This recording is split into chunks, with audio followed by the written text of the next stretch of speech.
Hello and welcome to the Reverend Hunter Podcast. This is Tony Jones. I'm the Reverend Hunter, joined as always by the Justin Morneau to my Joe Mauer, Brandon. Hey, one that I will happily accept. That's a fantastic one. I was always a Morneau fan over Mauer anyway, so that's Is that right? Yeah, I mean, it's just something about the first base position. I always used to love playing first base as a kid, and I don't know. Nice. Morneau just seemed like less of a dweeb, even though they both seem like dorks. Well, true. I don't think he's the greatest color commentator on TV. No. He's not my favorite. But yes, Mauer and Morneau. And this season, Brandon, it looks like those guys could come back and help the Twins because the Twins are terrible. They are absolutely horrendous. It's the time of year when the Twins are so terrible that people bring up the jokes about my car was broke into and left 2 Twins tickets, that sort of a thing. Right. Yeah. Right. Yeah. I mean, it does not look good. And the hopes were high that they'd repeat. Oh my gosh. So depressing. But anyway, baseball breaks our hearts. That's just. We can be thankful that baseball is here. That means it's spring. There's nice weather. And even if they stink, we can at least go watch a game outside. That's true. That's true. I'll be umpiring town team ball within a month, and there's buds on the trees. So yes, life is good. I gotta get the lawnmower out of storage and mow the grass next week. It's good. Should be good. And turkey hunting season. So, by the time this hits the airwaves, maybe I will have bagged the turkey. We will see. I'm going up to the cabin with a couple guys from backcountry hunters and anglers who are coming in town for the rendezvous, which was just this past weekend. And we're going to go up north and see if we can't bag a turkey. So that should be good. Really cool. I'll look for your social media postings if you do get anything. I'll post it. Of course, I'll post it if I shoot one. So, all is good. We turned on the pipes. Only one busted pipe at the cabin when I turned it on. So had to go run into town and get some repair stuff and fix up a toilet that had a little water in the bottom and some stuff cracked. But that's the joys of owning a cabin. There's always broken stuff. Exactly. At least you have a cabin, though. That's fun. That's cool. Oh, yeah. No complaints. How have you been as of lately, Tony? Been up to anything fun? I'm good. Things, the book, it's been nothing but book promotion nonstop for the last couple weeks. And hard to tell. I think we're doing okay. I mean, people seem to like it. I'm getting great feedback. I got an email today, Brandon, from my high school Latin teacher. Really? And she wrote a long, very, very sweet email about how much she loved the book, which was just absolutely wonderful to read. So that's so cool. That's really cool. I mean, come on. Your high school Latin teacher? That's awesome. Yeah, it is. Well, we got another smart person on the podcast today. It's Jan Dizard. He taught for many years at Amherst College, which I did not get into, though I applied to it, was rejected. But he wasn't. He got a job there and taught there for many years. He has now retired to Chico, California, but he continues to think and write, even in his 80s, about hunting. He's a sociologist. I'd say based on the book he wrote, though, with Mary Stang, he also is something of an anthropologist. It's really the book. He's written several books, including several on hunting. This one is called Hunting: A Cultural History.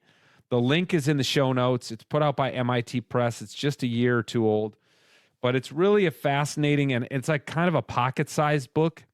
But it goes from like 10,000 BC, the like Stone Age hunters, up to the present day. And I really loved it. It's an easy read. It's not overly academic or anything. And I think anybody who hunts should read it because I'll be honest, it's rare that a hunting book comes out that I read and I think, oh man, that's making me think about some things I had not previously thought about. And this book did that. So I recommend it. And I think you'll want to read it too after listening to the stuff Jan has to say on the podcast. So I was thrilled to have him as a guest, and I think you'll enjoy our conversation. Thanks, as always. Thanks to you, Brandon, for producing. Thanks to all the listeners for the support. Feel free to rate, click, review, and share the Reverend Hunter podcast. And enjoy my conversation with retired Amherst professor and co-author of Hunting: A Cultural History, Jan Dizard.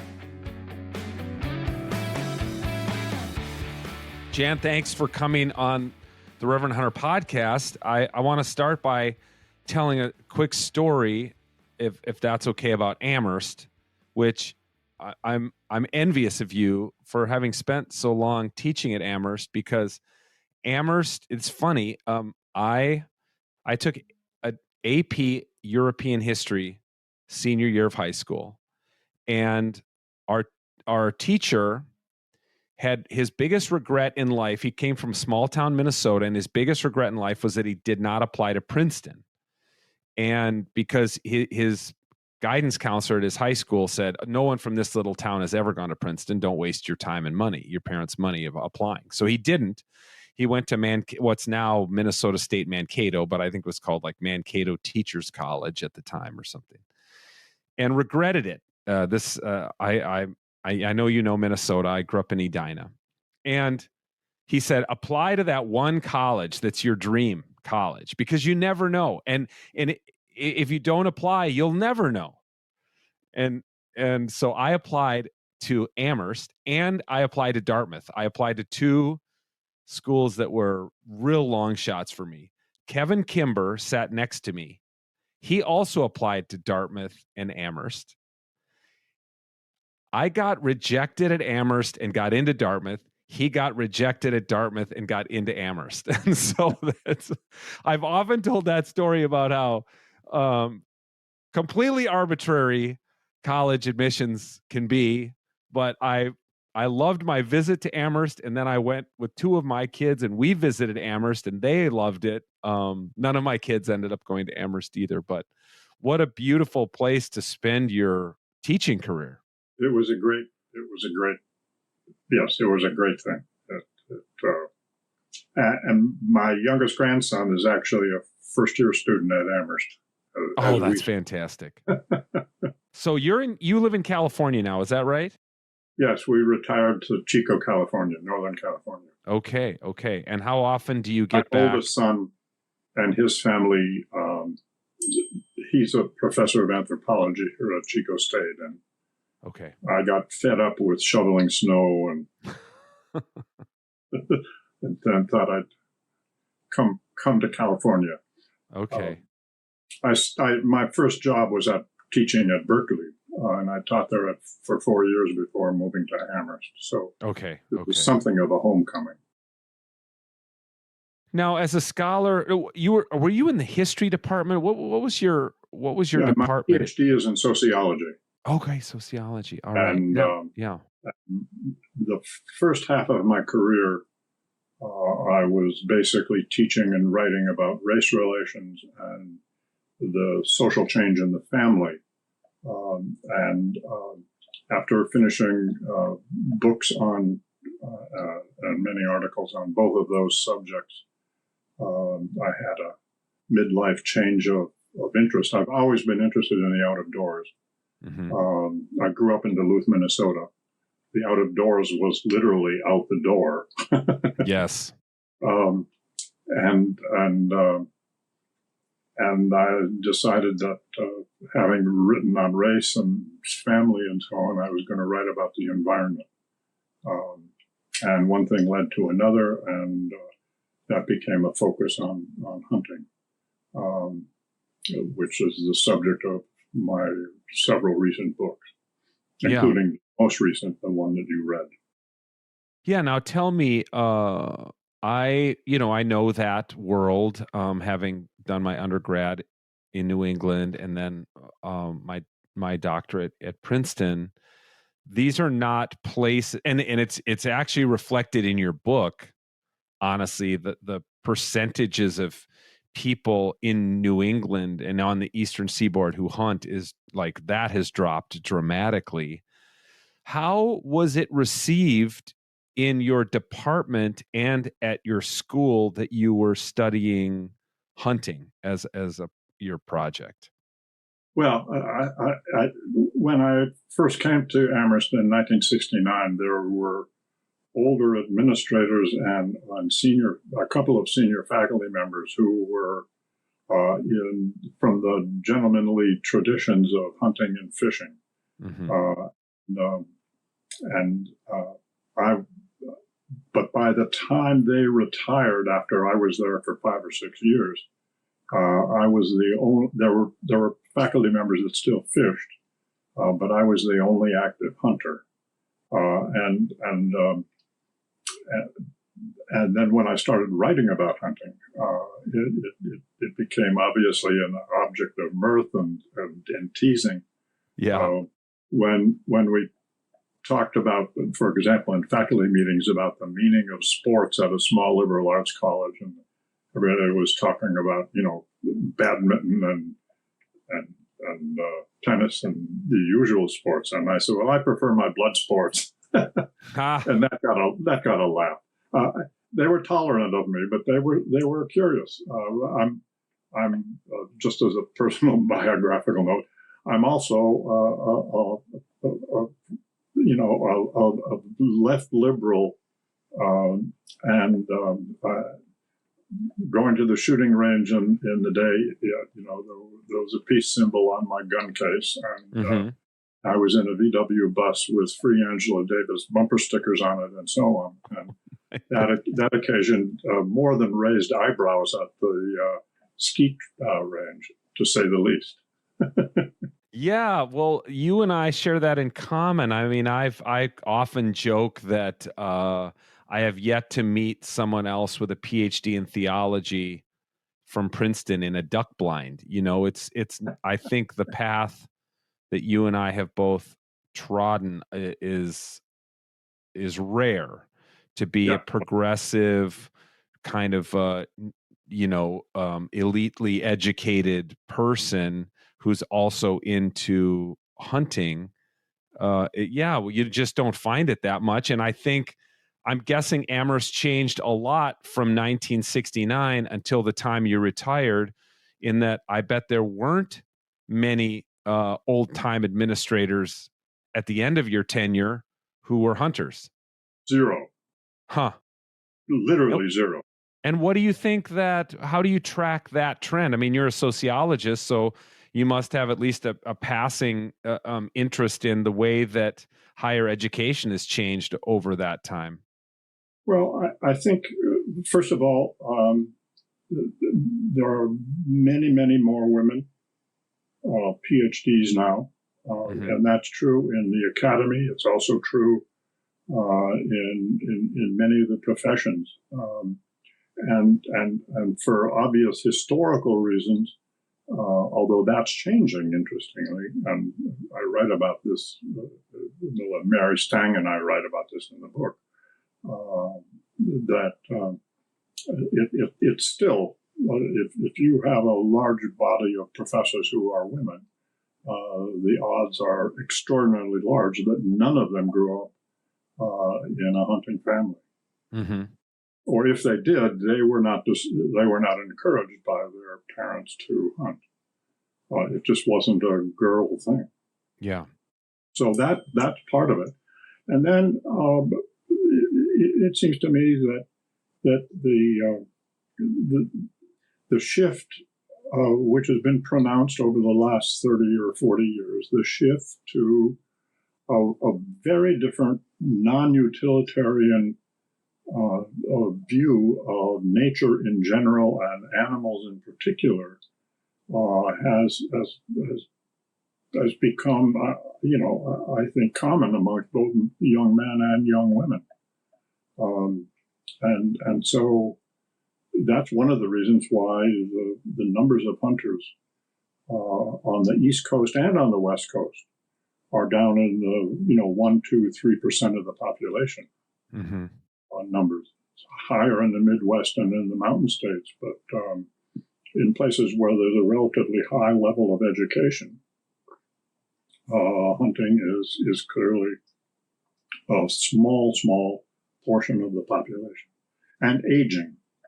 Yeah. Although that's beginning to change, because there is as we know, and as Mary and I talk about in the book, there is an uptick in the interest of young men and women who do not come out of the hunting tradition, expressing interest, particularly around the issue of food, interestingly enough. That is to say, disinterest in or objections to factory farming and the like. And so that's something of an optimistic trend within hunting, is that there's a new path of recruitment. The recruitment path is the traditional one of young boys following in their father's footsteps has really largely atrophied. Mm-hmm. Yeah, I mean, one of the things I appreciated about your book, boy, I mean, how would I say it exactly? You don't shy away from the complexities of the issues.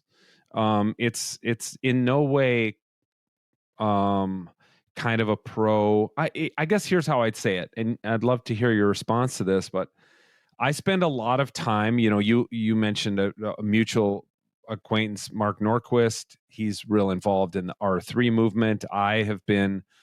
I'm an adult onset hunter, to use Tovar Ceruli's term. I really started hunting at around age 40. I only shot my first white-tailed deer, and that was birds, and I shot my first white-tailed deer, I think 6 years ago. And I've been very active in mentoring young hunters, young men, mainly hunting. But you don't seem overly optimistic in the book about that R3. And, a lot of states, Minnesota included, there are spending a lot of money, full-time R3 coordinators in the Minnesota Department of Natural Resources, an R3 committee that meets every month of citizens, and it doesn't seem to be moving the needle. Yeah, I agree. I don't think it is moving the needle, at least not much. We can come back to this in another context, but let me just put a post-it here. Given other changes that are going on as we speak, I'm not sure that we need or can actually tolerate a very large uptick in hunters from a habitat point of view, from the point of view of crowding, and the experience of hunting, and more commercialization. And these are things that we if we have time, we should touch on it. So I really think that the issue that hunters face is really how to build allies as opposed to recruiting tons of new hunters. I did okay. Yeah. Let's talk about it. From my point of view, depends upon hunters being tolerated and appreciated, and part of that is taking leadership in environmental roles in the way that Teddy Roosevelt did, 2 generations ago. That's my shorthand version of it. Let me just do a little bit of a biographical thing. I grew up, as I said, in Duluth, Minnesota, and was fishing from the age of 5. No one in my family hunted. Okay. But I had polio when I was a child, and fortunately, I recovered entirely. I was very, very lucky.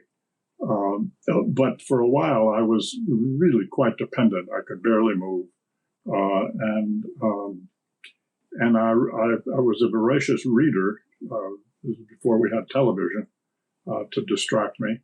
And among the things that I read were tales of the frontier and the trappers and the voyagers and so on, and that the notion of hunting and being independent and living off the land as opposed to me being helpless and bedridden and so on, was an enormously attractive proposition. So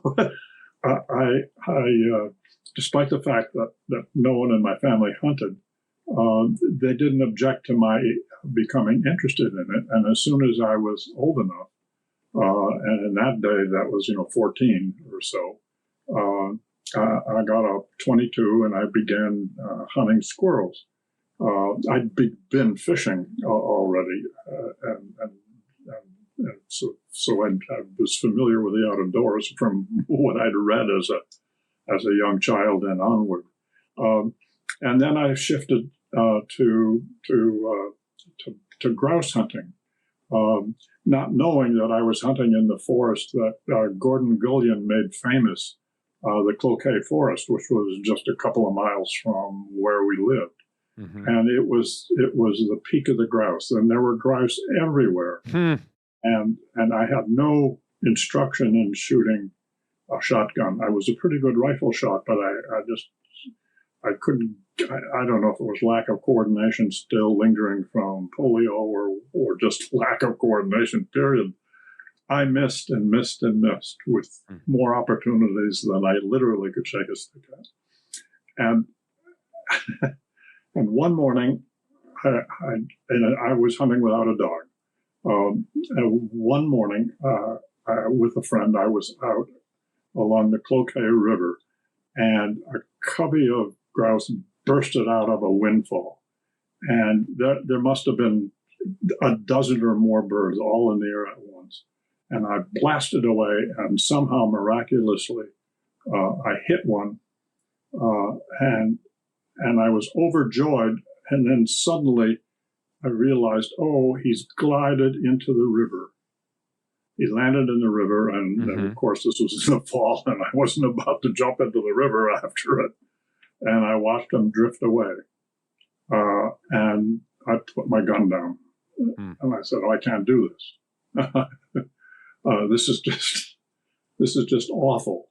And I then turned my attention to studies and graduate work and young father and so on, and the idea of hunting never occurred to me again. I was just sick to heart with that bird. And we moved to Amherst, and I was driving over to Northampton to get some stuff in a store over there, and I was taking the back road along the Connecticut River, and I saw two roosters run from one cornfield to another across the road. And bing! My eyes jumped out of my head. 2 days later, I went to the local gun shop and got a shotgun. And there it began. And then the German Shorthair followed shortly. And then some humiliating hours on the shooting range, where I began to learn how to finally shoot a shotgun.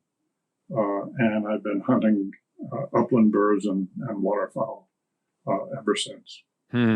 That's my thumbnail version of coming into hunting. It's not exactly adult onset, but it certainly was an inauspicious start. Yeah. Oh, and I love that. I love those, the connection of those two rivers. That's really something that you lost a bird in the Cloquet River, and then you kind of rekindled your desire to upland hunt along the Connecticut River. Both rivers I know well, having gone to college right next to the Connecticut and knowing the Cloquet River from Minnesota. But yeah, Jan, I have several friends who are like this. Oh, I hunted a little bit when I was a kid with my dad, but then, it just wasn't my thing. And now, I'm 56. My youngest kid just left for college, so I'm an empty nester and have a little more time now to mentor others, other people other than my own kids. And I'm hearing from friends who are similarly empty nesters and are now have time on their hands, and would like to get back into hunting, would like to get back to the outdoors now that they're not sitting in hockey arenas and in bleachers at soccer tournaments all weekend. I even had a friend recently say to me, tell me this pretty harrowing, somewhat similar to your journey of shooting a deer, losing it, having that deer. I mean, he definitely hit the deer, lost the deer, searched for 3 days, never did recover that deer, and was so heartbroken that he quit hunting and said to me last week, I think I might be ready to deer hunt again. It's been 20 years and I think I might be ready. So I think obviously people have their own individual journeys, even though your book is more about kind of population-wide trends. I think the individual journeys of people also speaks to kind of where people are. And back to your earlier point, I hear it a lot from people. I want to know where my food comes from, Yeah. And when I tell people, now that it's just my wife and me, we plan to eat only wild game and buy maybe no commercially raised meat or as little as possible. And people are like, oh, I would love that. There's something about that. Yes. I mean, it is, well, I think of it as hunting, and there are other ways of expressing this same kind of emotional attachment. We could even call it spiritual attachment without any embarrassment at all. Spiritual attachment to taking a human necessity for food, and whether it's gardening or whether it's hunting or whether it's fishing, not simply to hunt for food, but to see where your food comes from, what's involved in taking a life, and there is, it seems to me, nothing more moving that. Well, maybe there are attending the childbirth of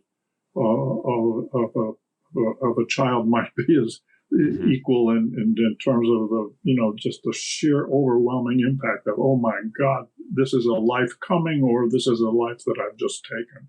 Yeah, that's an overpowering experience, and it doesn't dull with repetition. Although we only have 2 children, so I don't know what repeating it endlessly would be like. But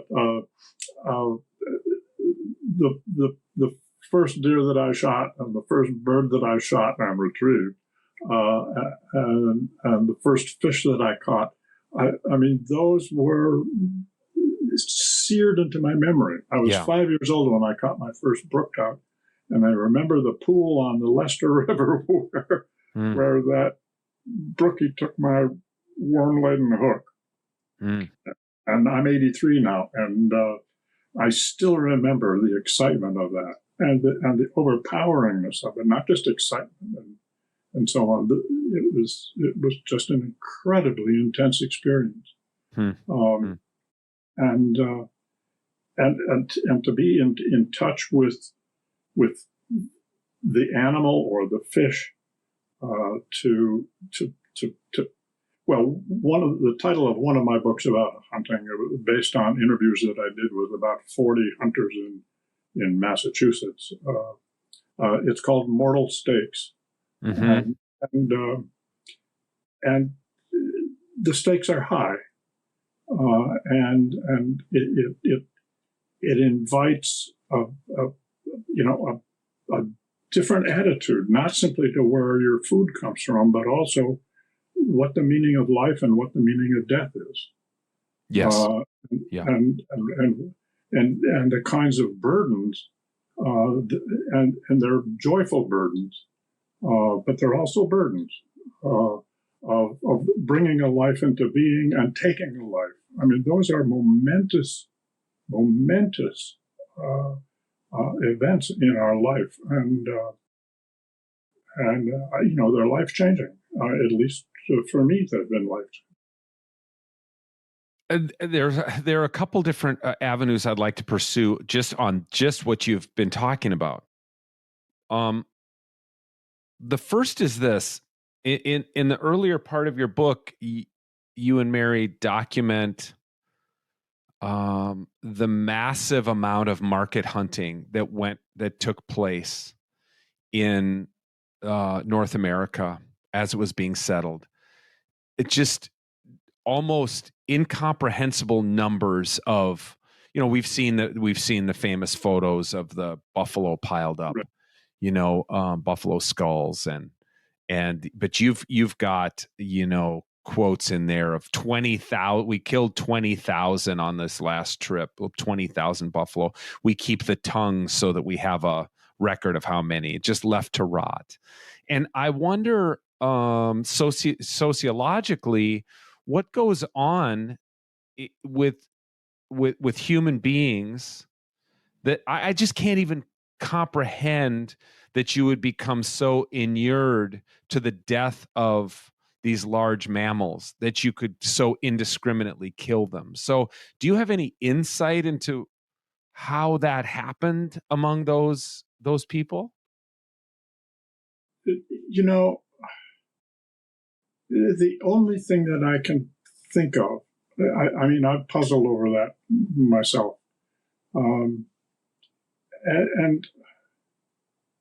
And I've wondered, the sociologist in me wonders if, what would it be like to do a really compassionate, non-judgmental series of interviews with people who work on an assembly line in a slaughterhouse. Mm-hmm. They obviously don't become deadened, but at some level they just self-protection. They have to be. They have to disassociate the animal that they're disassembling. It's not an assembly line; it's a disassembly line.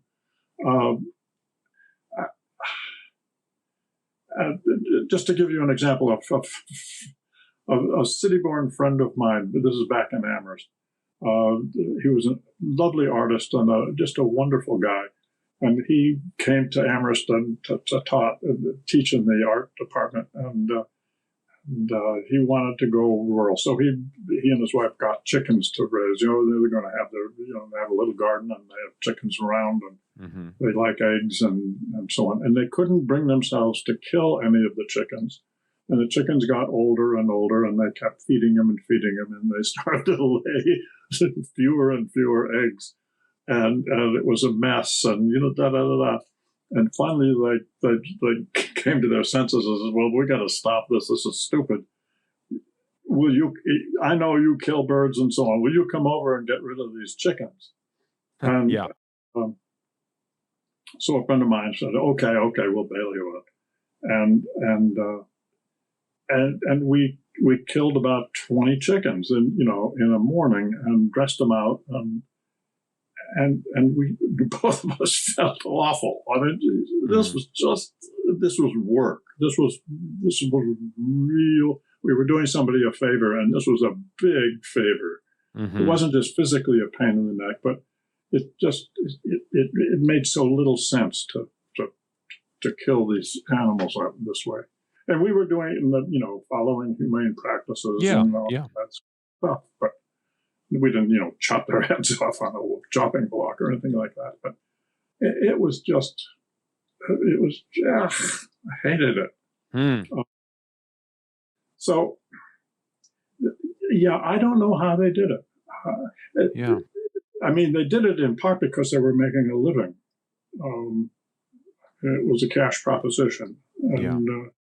And we know that the market is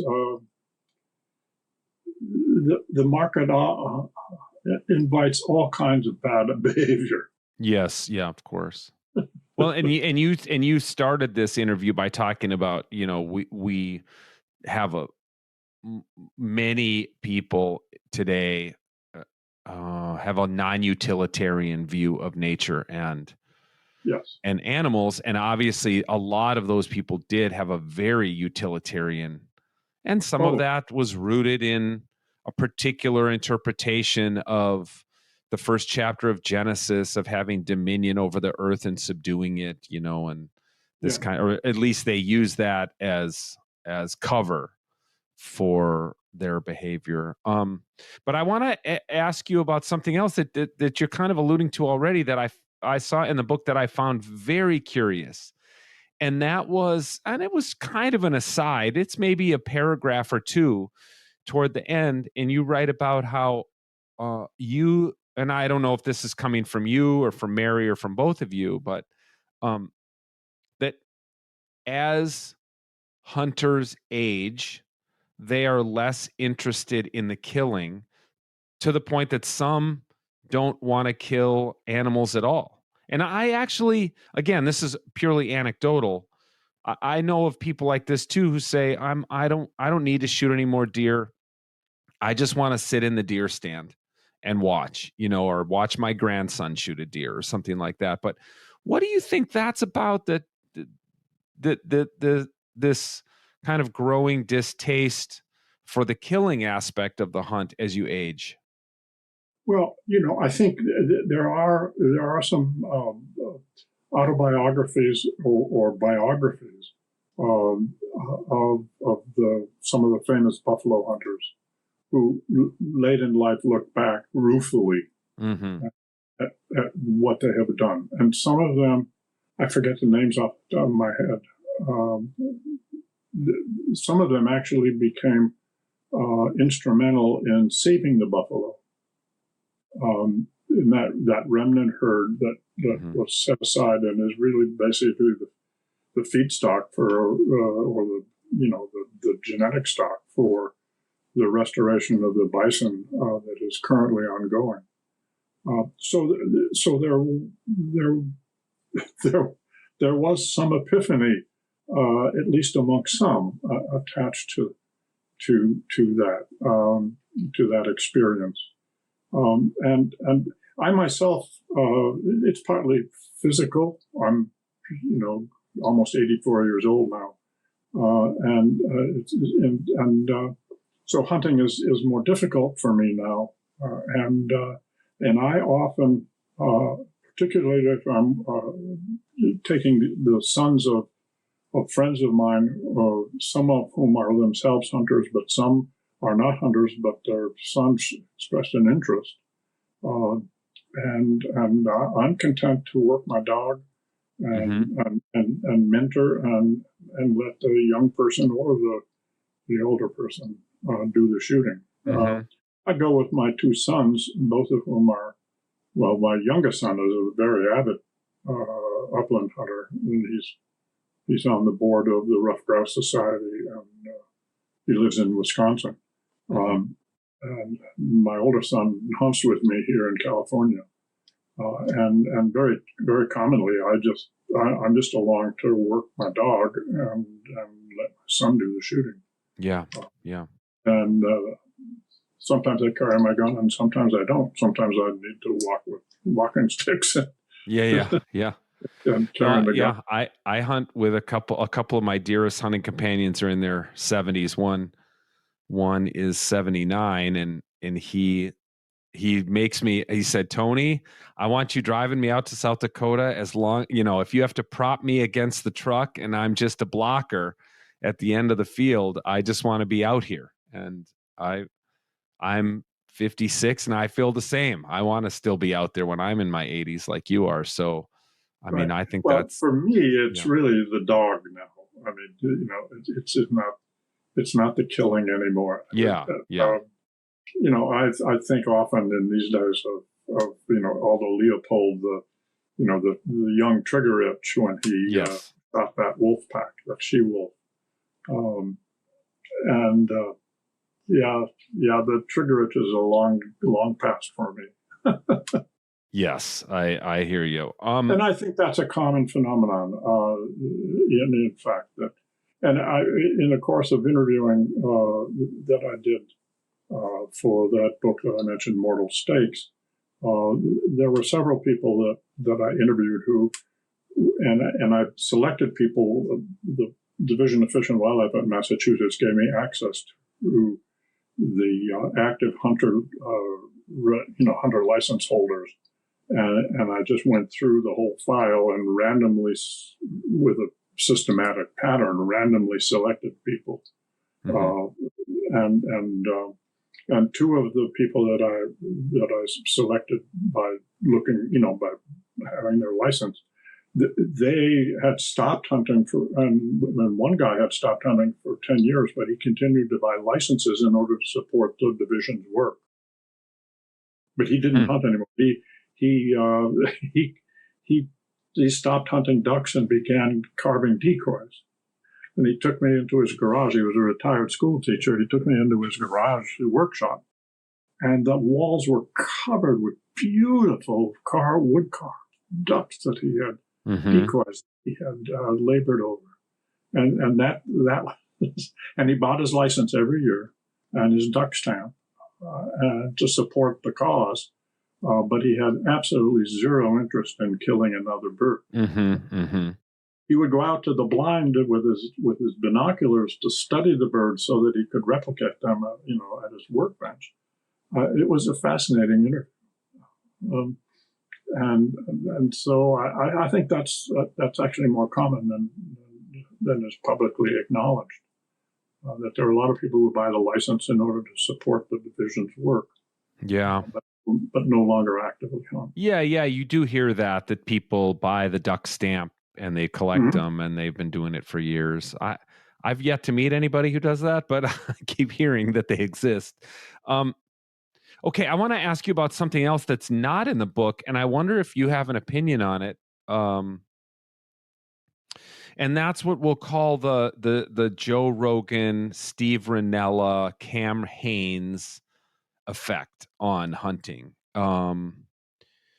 And I'm guessing you at least have a passing familiarity with these kind of macho podcast guys who hunt and who talk. I mean, Rinella's podcast is exclusively about hunting. Cameron Hanes' podcast is mainly about hunting, and Joe Rogan's, the biggest podcast in the world, is occasionally about hunting, but he talks about it regularly. He has these other two guys on there, and that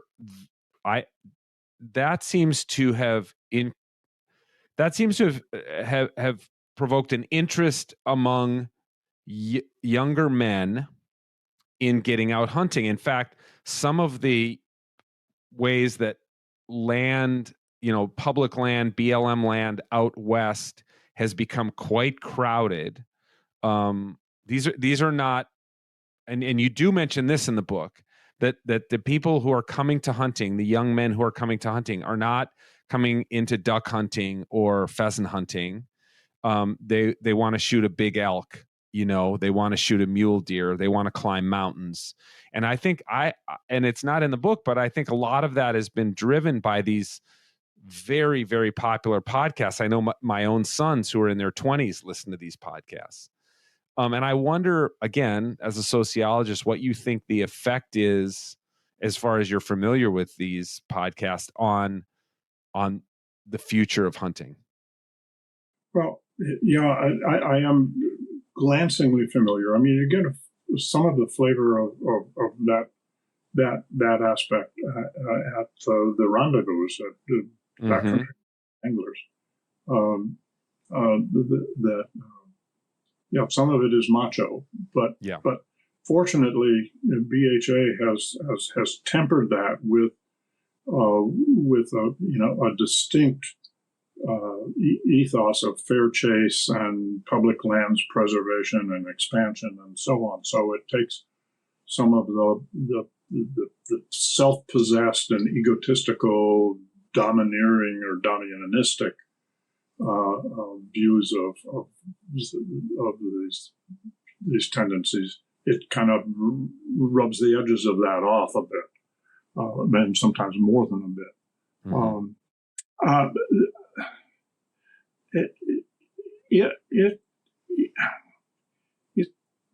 There is I'm groping for the right expression. I mean,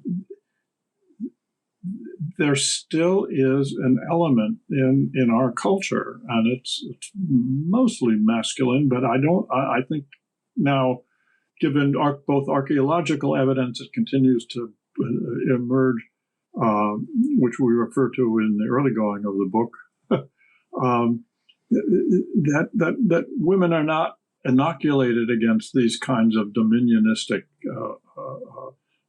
attitudes and so on, of whack 'em and stack 'em. Mm-hmm. And it is to be resisted. It puts too much emphasis on the kill and not nearly enough on the chase, and not nearly enough on the need to relate to the issues of habitat and management of wildlife, but management of us as well. Mm-hmm. So it's something to worry about, and I continually worry about the fact that an unfortunately large number of hunters really support politicians, both local and state and federal, who are for drilling and taking over public lands and using them for commercial exploitation, etc. And that seems to me to be just devastating to the future of hunting. Mm-hmm. And I don't know what to do about it. Yeah, I agree. I agree with you. Talk about it and try to understand it and try to persuade people that buying, cultivating the joys of long distance shooting and all of that sort of competitive stuff is in fact to erase or diminish what we began this morning talking about, the really significant spiritual attachment to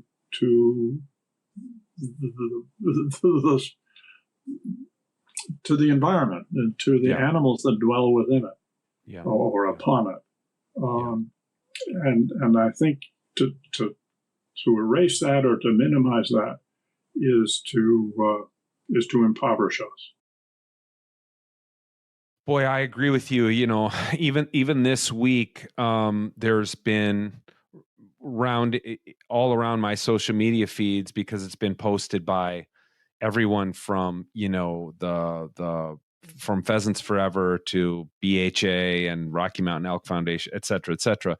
There's like there's a kind of a graphical image of the amount of grassland that we have lost since 1990. And it's staggering just in that short span how we've lost 20-25% of our grassland in North America. And of course, and you talk about that. I mean, I think things there seem to be positive trends. Like there's more of a stomach for prescribed burns, which for so long nobody was doing. And Pheasants Forever is leading the way on that. A lot of burning. I'm involved in some of that myself. And so there are, little glimpses of hope, but the general trends are not very positive. And so I do want to talk positively, though, here for the last few minutes. And I want to pursue this idea of the spiritual connection to the land, to the environment, to the planet, to the other animals that cohabit this planet with us. That's been the key to my life in the last 10 years. And I think it's probably going to be central to my, vocation, as it were. Now that I'm no longer a pastor, I have a different calling, to getting people more in touch with these things. And I'd love you to kind of just take that wherever you want to go, because I like this idea that you've said, the joyful burden of taking a life. I wrote quite a bit in my book about that, about how hunting has brought me in touch with my mortality. And this goes back to, ancient, the Stoics talked about this, about being attuned to your own mortality leads you to live a better life. So I just wonder how you think that might play in the future of hunting, being the quote unquote spiritual aspect of it. Well, it has many components. One of the keys, I think, is to figure out ways of de-emphasizing. I'm going to talk in negative terms for a moment, but to encourage people to not fetishize all of the new technologies that are coming or that are already here, that make hunting seem easier, and it's all about success defined as killing, as opposed to the success of having an opportunity, a rare opportunity, to actually immerse yourself in a what can we say? It's a primordial scene, and you can imagine our distant ancestors, much like us, overwhelmed by the lives around them and what the earth generates and provides, and how that provision needs to be nurtured, needs to be protected, and it's not just take what you can and grab and run. That there's a sense of obligation, a moral compact that you have with the animals that you're pursuing, and that entails taking and making sure that they have the habitat that they need, and so on. Not just for enlightened self-interest, so that there's something that I can have to shoot next year, but that going way beyond that. It's not just about you, and it's not just about next year. It's about your children and their children, and the animals and so on that are there, and that make the world complex and challenging and interesting, and rich. And to be participant in that, it seems to me, is a privilege that ought to be taken with the most seriousness, and that's the message, that this is really something that is it's vulnerable. It's easy to lose, and just like the grassland, it's easier to plow that under and grow soybeans, and so on. But once you do that, what have you got? So we hunters, it seems to me, have a deep obligation to do all that we can to spread the word, not to necessarily, as I said earlier this session, not because I want to see a lot more hunters. That's not necessarily the goal. What I want to see is a lot more people thinking like hunters, and seeing the need for themselves, even if they never hunt or don't intend to hunt or even don't like hunting, to see the need to protect the environment and to nurture a vigorous, biodiverse wildlife population. It's not just for us; it's for everybody and for posterity. And we can lose it.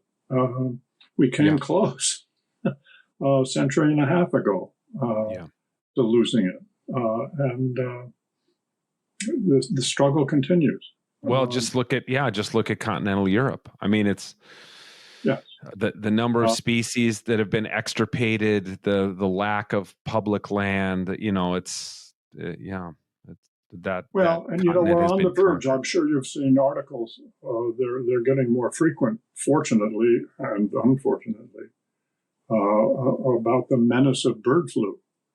Yes. Yeah. And no one has quite yet said what's going on. The fact is that these concentrated feed lot operations, both for chickens and for beef and so on, are petri dishes, huge petri dishes for the breeding of pandemic viruses. Absolutely. Yeah. And I've been pheasant hunting in South Dakota and walked up on snow geese sitting in the middle of the field, unafraid of me and my dog, because they're basically dying of, avian influenza. Right. They're falling. They're like falling from the sky. And again, I love that you guys talked about this in the book about the problem with the overabundance of snow geese and how they're destroying the Arctic tundra. It's terrible. Yeah.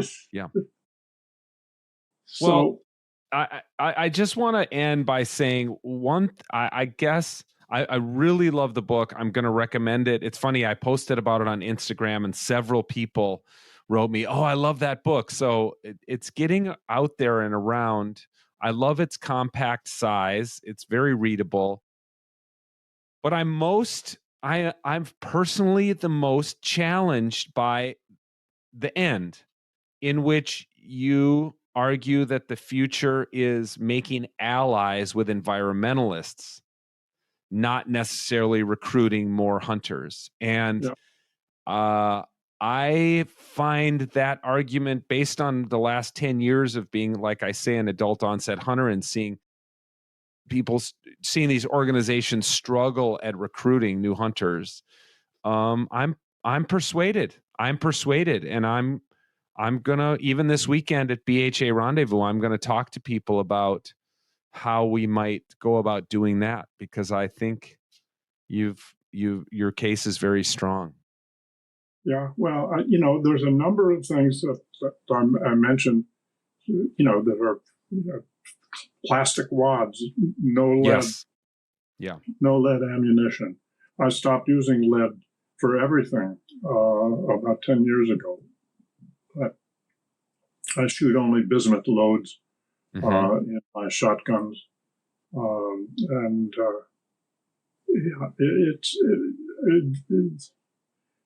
these are small gestures, but they're absolutely critical. And to say, okay,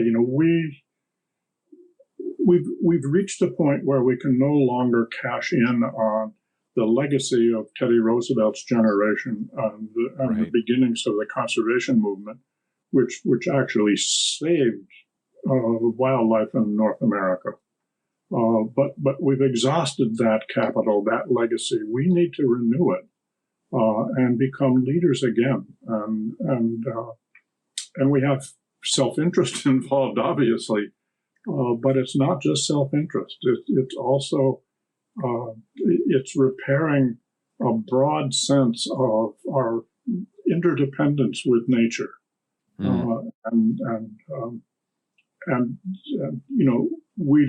if we lose that sense of interdependence and so on, we're in it alone. And boy, it's a lonely planet if things keep going the way they're going.